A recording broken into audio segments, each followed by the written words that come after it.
तो hi everyone, जो कल का जो बीएड वर्सेस बीटीसी या डीएलएड का जो सुप्रीम कोर्ट का डिसीजन आया है, तो उसको उन्होंने आर्डर कॉपी भी जारी कर दिया है। तो आज हम देखेंगे कि मतलब उन्होंने आर्डर कॉपी में क्या क्या लिख रखा है, क्योंकि वो जो आर्डर कॉपी है वो 46 पेजेस का है। तो इतना पॉसिबल है नहीं पढ़ना, बट मैंने डिटेल में आज नाइट में उसे देखा था। तो मैं उस आर्डर कॉपी को दिखाता हूँ कि क्या उन्होंने लिख रखा है यहाँ पे। तो उन्होंने सीधे ये रहा सुप्रीम कोर्ट की आर्डर कॉपी। इसमें इन्होंने क्या क्या मेंशन किया है। ज़्यादातर जो सुप्रीम कोर्ट का जो डिसीजन है, वो जो राजस्थान की जो हाई कोर्ट है, वहाँ का डिसीजन को ही उन्होंने माना है।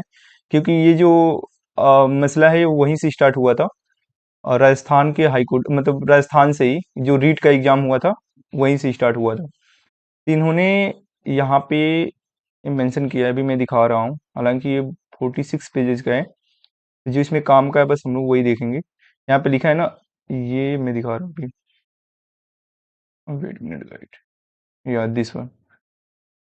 लिखा है यहाँ पे कि a decision bench judgment of the Rajasthan high court. यहाँ पे सीधे लिखा है ना, judgment of the Rajasthan high court.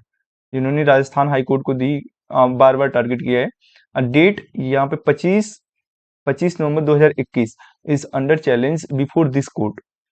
तो साफ साफ इन्होंने बात उसी की बात की है कि जैसे जो राजस्थान हाई कोर्ट का जो मामला था, जो राजस्थान हाई कोर्ट का डिसीजन था कि बीएड वालों को पीआरटी से बाहर कर दिया गया है ना। तो उसी को डिसीजन इन्होंने सर्वमान्य माना है और बोला कि उन्हीं का डिसीजन हमारा डिसीजन होगा।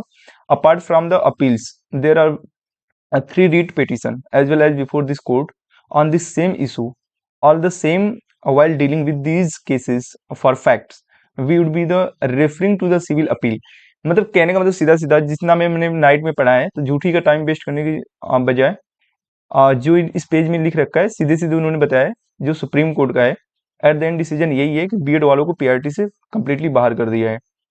और रह गई बात, अब बार बार यहाँ पे भी ये कंफ्यूजन बना हुआ है कि लाइक जो सीटेट का जिन्होंने फॉर्म भर रखा है, या फिर जो बीपीएससी जिनको देना है, या फिर जो केबीएस का भी रिजल्ट आने आना बाकी है, तो फिर क्या उसमें भी मतलब लाइक पीआरटी से बीएड को बाहर कर देगा या फिर उसमें इंक्लूड करेगा। तो फिर मैं इसको देखता हूँ यहाँ पे। जैसे रह गया केबीएस की, तो सीधे सीधे अगर मैं केबीएस देखूँ, तो क्योंकि जो केबीएस का लाइक नोटिफिकेशन जारी हुआ था या फिर जो रिजल्ट आने वाला था, उसमें सीधे लिखा था कि जो लाइक बीएड वाले होंगे पीआरटी में इंक्लूडेड, तो वो लिखा था सीधे कि जो ये मामला होगा वो सुप्रीम कोर्ट के अधीन होगा। तो जब सुप्रीम कोर्ट के अधीन होगा, तो अभी जो सुप्रीम कोर्ट का जो डिसीजन आया है बीएड वालों को पीआरटी से बाहर कर दिया जाएगा, तो इसके अकॉर्डिंग सीधे सीधे दिखता है कि पीआरटी वालों को क्या कर दिया जाएगा, कि मतलब केवीएस से अब बीएड वालों को पीआरटी से बाहर कर दिया जाएगा। एक चीज और जब बीएड वालों को है ना, जब बीएड वालों को पीआरटी से बाहर कर दिया जाएगा, देन देन उसके बाद जो केवीएस की कट ऑफ है, जो केवीएस की कट ऑफ है वो बहुत कम हो जाएगी। तो यहाँ पे बीटीसी वालों को बहुत ज़्यादा फायदा होगा, मतलब बीएड वालों को बाहर होने से। और जो सीटेट की बात है, इवन जो सीटेट ऑलरेडी पास हैं और जो इस बार जो सीटेट भरे हैं, तो बीएड वालों के लिए, तो क्यों जो पिछला जो रिजल्ट उन्होंने डिक्लेयर किया था, उस पे भी दो लाइन लिख रखे थे इन्होंने कि लाइक जो सीटेट पास हैं, तो ये जो पीआरटी वाला जो पास है बीएड वाले, तो उस पे दो लाइन नीचे लिखा था कि ये मामला जो है क्या होगा, सुप्रीम कोर्ट के अधीन होगा। हर एक मतलब फॉर्म में इवेंचुअली हर एक रिजल्ट में इन्होंने दो लाइन नीचे मेंशन कर रखा है कि ये जो मामला है ये सुप्रीम कोर्ट के अधीन होगा। किसी में क्लियर इन्होंने नहीं किया है कि लाइक जो बीएड वाले हैं वो पीआरटी में एलिजिबल हैं।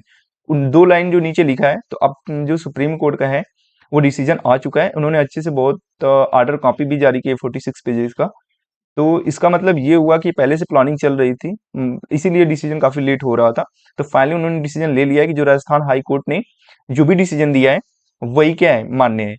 तो यहाँ पे सीटेड मतलब केवीएस की बात करें या सीटेड की बात करें, तो कंप्लीटली यहाँ से जो है बीएड वाले जो है पीआरटी से बाहर हैं। अब रह गई बीपीएससी। तो अभी बीपीएससी ऐसा कोई मतलब नोटिस नहीं दिया है। अब बीपीएससी का जब फॉर्म भी फिलअप हो रहा था, तो ऐसा कुछ वहां पे मेंशन नहीं किया गया था कि लाइक जो बीएड वाले होंगे वो पीआरटी से बाहर होंगे, या फिर लाइक ये जो है सुप्रीम कोर्ट के अधीन होगा। तो हालांकि अगर ओवरऑल देखा जाए, अदर स्टेट की भी बात कर दी जाए, तो जब सुप्रीम कोर्ट ने कह रखा है कि लाइक बीएड वालों को जो पीआरटी से बाहर कर दिया गया है, तो मेरे को नहीं लगता कि कोई अदर स्टेट या बीपीएससी हो या सीटेट हो या केबीएस हो या कोई भी हो, लाइक बीएड वालों को पीआरटी में मतलब इंक्लूड करेगा। तो ये पूरी तरह से जो बीएड वाले हैं वो पीआरटी से बाहर हो चुके हैं। अब आगे देखना है कि बीपीएससी का क्या डिसीजन होता है कि लाइक ये जो प्रोसेस है मतलब पीआरटी में बीएड वालों को रखती है नहीं, बट जहाँ तक 98% चांस है या फिर 100% के लिए जाए तो लाइक बीएड वाले जो है पीआरटी से बाहर ही होंगे। तो नो डाउट अब बीटीसी वाले ही पीआरटी में रहेंगे। और एक चीज़ और उसमें लाइक मेंशन किया गया था, जैसे अभी जो पिछली वैकेंसी हुई थी 69,000, तो उसमें बीएड वाले जो हैं वो इंक्लूडेड थे पीआरटी में। तो अब उनका भी एक मतलब लाइक एक मतलब क्वेश्चन है कि लाइक क्या उनको भी हटा दिया जाएगा? नहीं, जो ऑलरेडी जिन्होंने जिनकी जॉब लग रखी है ऐसा कोई चांस ही नहीं है, मतलब ना तो अभी तक हुआ है ना होगा कि लाइक उनको फिर जॉब से बाहर किया जाए। हाँ, एक चीज था कि उनको ब्रिज कोर्स के लिए मतलब बोला गया था, लाइक कि जो बीएड वाले होंगे वो 6 महीने का ब्रिज कोर्स करेंगे, क्योंकि जो पीआरटी है ना, 1 to 5th के लिए, ठीक है। इसमें क्या है कि जो बीएड का सिलेबस होता है, ठीक है, जो बीएड का सिलेबस है वो क्या है, मतलब इनके अकॉर्डिंग नहीं है, पीआरटी के अकॉर्डिंग नहीं है, ठीक है, वो जूनियर के अकॉर्डिंग है, वो टीजीटी बस दे सकते हैं। उनकी जो जो सिलेबस बनाया गया है बीएड का वो टीजीटी के अकॉर्डिंग बनाया गया है, ठीक है। ये पीआरटी के लिए मतलब वो इंक्लूडेड नहीं है, सीधे उन्होंने बोला है, ठीक है। जो टीजीटी का इनका जो सिलेबस है बीएड का वो टीजीटी के अकॉर्डिंग है, ऐसा कुछ भी नहीं है। तो फिर एक चीज उसमें मेंशन किया गया था, जब पीआरटी में इनको इंक्लूड किया गया था कि इनके लिए ब्रिज कोर्स कराया जाएगा। अभी तक ना तो कोई ब्रिज कोर्स हुआ और ना आगे कुछ दिख रहा है कि ऐसा कुछ ब्रिज कोर्स है। तो सीधे सीधे ये लग रहा है कि जो बीएड वाले हैं वो पूरी तरह से क्या है, पीआरटी से बाहर है। तो आपका जो केवीएस का रहा क्वेश्चन या सीटेट का या बीपीएससी का अदर स्टेट, तो ओवरऑल सभी को मिलाकर देखा जाए तो जो बीएड वाले हैं वो पीआरटी से कम्प्लीटली बाहर हैं। तो फिर ये रही आपकी ऑर्डर कॉपी और ये रहा जो भी आपका क्वेश्चन रहा। और सो थैंक यू।